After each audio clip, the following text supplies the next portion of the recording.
Livro Preciso de Ajuda, Edith, capítulo 21. A conversa transcorria em clima agradável e fraterno. Edith, espírito, era criatura simpática e afável. Um pouco afastado, eu a observava. A figura que vimos agora nada tinha em comum com a lavadeira, mulher simples e semi-analfabeta que encontráramos ao chegar naquela casa. Vestida com uma túnica discreta, nimbava-se de luminosidade em tom esmeraldino pálido. Expressava-se com desenvoltura, externando amplo conhecimento das coisas do espírito. Notando a nossa perplexidade, Galeno sorriu e esclareceu. Vejo que estranho a aparência da nossa nobre Edith. Sei que estão curiosos, e não é sem razão. Desculpe-nos, irmã Edith, mas sua transformação foi realmente impressionante. Não tínhamos tido a oportunidade de ver tamanha mudança entre as pessoas encarnadas do nosso relacionamento. Galeno fitou a nossa nova conhecida e informou. Edith é espírito com ampla folha de serviços prestados na espiritualidade. Renunciou a uma posição invejável em nossa esfera para ajudar almas às quais se vinculou profunda e afetivamente no passado. A nobre senhora, com um semblante iluminado por doce sorriso e deixando perceber uma humildade que é apanágio das almas elevadas, ponderou. Estou longe das condições que nosso amigo Galeno, por caridade, me atribui. Na verdade, sou alguém em busca do aprimoramento moral, tentando vencer íntimas imperfeições e que, consciente dos múltiplos débitos contraídos perante a justiça divina, reconhece a própria responsabilidade, procurando reparar o mal que causou a outrem. Falava com tanta sinceridade que se emocionou, certamente lembrando-se do passado. Marcelo, com sua delicadeza habitual, pediu. Senhora Edith, nas entrelinhas das suas palavras nota-se que deve ter passado por dificuldades muito grandes e de rico conteúdo educativo. Como aprendemos aqui na espiritualidade que todas as vivências são válidas e servem para o nosso aprendizado, gostaria de pedir-lhe que nos relatasse algo de suas experiências, se achar conveniente, se não for muito doloroso. Creio até poder dizer que sou o porta-voz do grupo, ao fazer-lhe este pedido. Os demais demonstramos nossa concordância e a gentil entidade não se fez de rogada, compreendendo que nessa solicitação não havia nenhum interesse menos digno ou curiosidade malsã. Após pensar por alguns momentos, fitando um ponto qualquer ao longe, como se procurasse antigas imagens dos arcanos da memória, Edith principiou. Somos um grupo de espíritos muito devedores que, por séculos, resolvemos na degradação e no crime. Finalmente, conscientes do mal praticado e reconhecendo a nossa necessidade de regeneração, candidatamo-nos ao renascimento num novo mundo, deixando a velha Europa das nossas quedas fragorosas.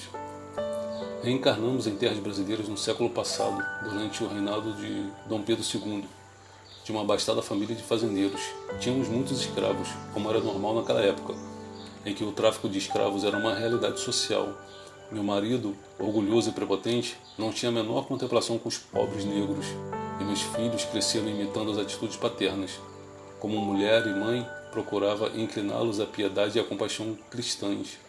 Mas seus corações empedernidos só conheciam a natureza e a brutalidade.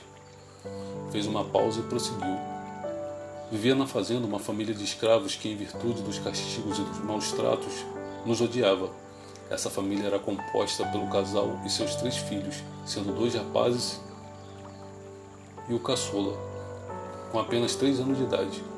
Um dia, um dos jovens negros cometeu uma falta de somenos importância e que poderia ter passado sem punição, mas que ofereceu ao meu esposo e aos meus filhos, moços daquela época, a oportunidade de levar o escravo ao tronco. Um deles vira o escravo olhar para nossa filha, o que foi considerado altamente ofensivo, visto que um negro não tinha o direito de erguer os olhos diante de seus patrões. Minha filha Carla, hoje Cecília, atiçou mais o ódio existente, afirmando que o escravo sempre ficava a espiá-la pela janela do quarto, enquanto se despia. Foi o suficiente.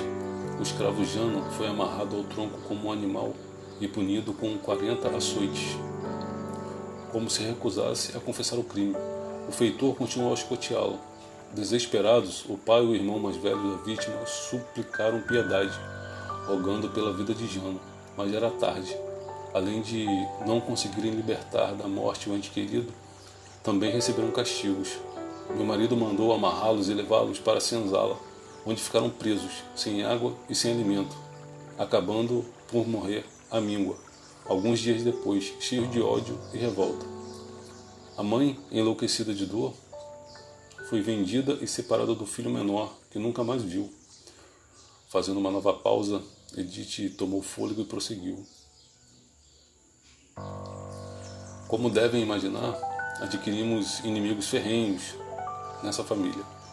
Após a morte do corpo físico, passaram a nos perseguir e nunca mais tivemos paz. Meu marido ficou doente e morreu sofrendo de terríveis alucinações. Meus filhos casaram-se por interesse com mulheres ricas, mas suas vidas se tornaram um inferno constante. Minha filha desencaminhou-se, fugiu de casa e acabou a vida num prostíbulo. Aos poucos perdemos toda a fortuna, uma vez que não havia mais quem administrasse a fazenda.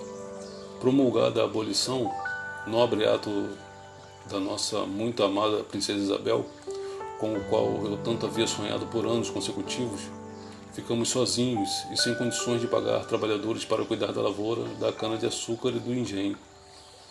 E eu, lamentando os infortúnios, vivi da bondade de algumas pessoas que me ajudaram, dando-me um casebre para morar e impedindo que morresse de fome.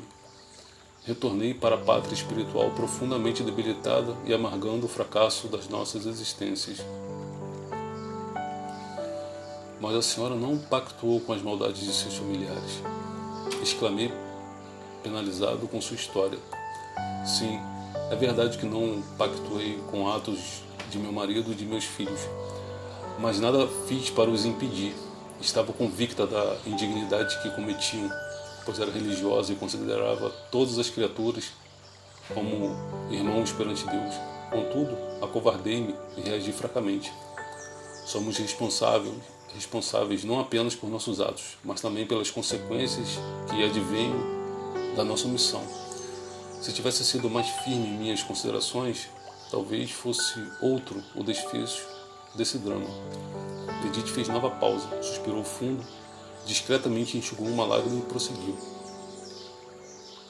Assim, temos sofrido desde então, amargando o ódio e a vingança desses pobres espíritos. Dezenas de anos se passaram antes que meus entes queridos pudessem ser recolhidos, em triste estado, por abnegados amigos da espiritualidade. Com menos responsabilidade nesses acontecimentos, recebi de Jesus a permissão de voltar à Terra, com a tarefa de reeducar, à luz do seu Evangelho, as almas afins.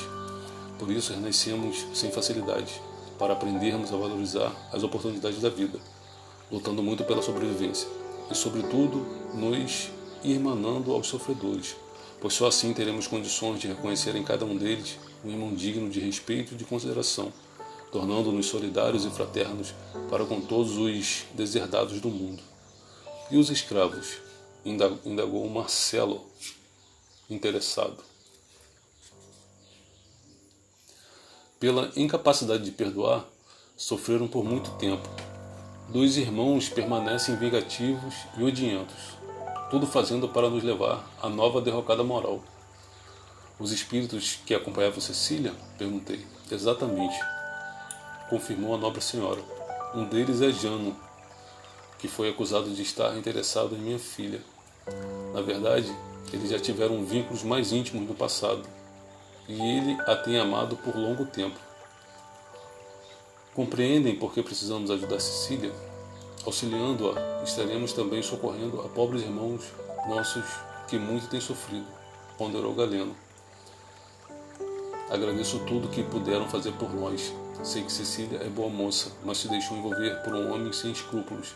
Tem lutado para vencer suas tendências, mas os inimigos desencarnados têm feito para destruí-la novamente, arremessando-a no abuso do sexo, como já fizeram anteriormente. Meu marido, igualmente dominado pela influência espiritual deles, deixou-se vencer pelo vício da bebida, tornando-se um alcoólatra. Meus 2 filhos menores também são assediados, dormem mal e têm pesadelos constantes à noite. Durante o dia têm visões e brigam o tempo todo. Nesse ambiente conturbado, esforço-me para manter a paz doméstica e a união da família, orando sempre. Estávamos sensibilizados. A vida de Edith era um hino de amor ao próximo. Galhardamente, nossa irmã mantinha acesa a chama da fé, sem desanimar no exercício do dever, com otimismo e certeza de dias melhores. Nossa admiração pela nobre entidade crescera muito, e contive o impulso de ajoelhar-me a seus pés. Vencendo a emoção, Galeno nos convidou a trabalhar. Era tempo de estabelecer diretrizes e agir sem demora. Edith despediu-se de nós, externando imenso carinho. Não poderia demorar-se mais. Tinha obrigações inadiáveis a cumprir em outro lugar, aproveitando as horas de sono, mas confiava sua família à nossa proteção, certa de que faríamos o melhor em benefício de todos.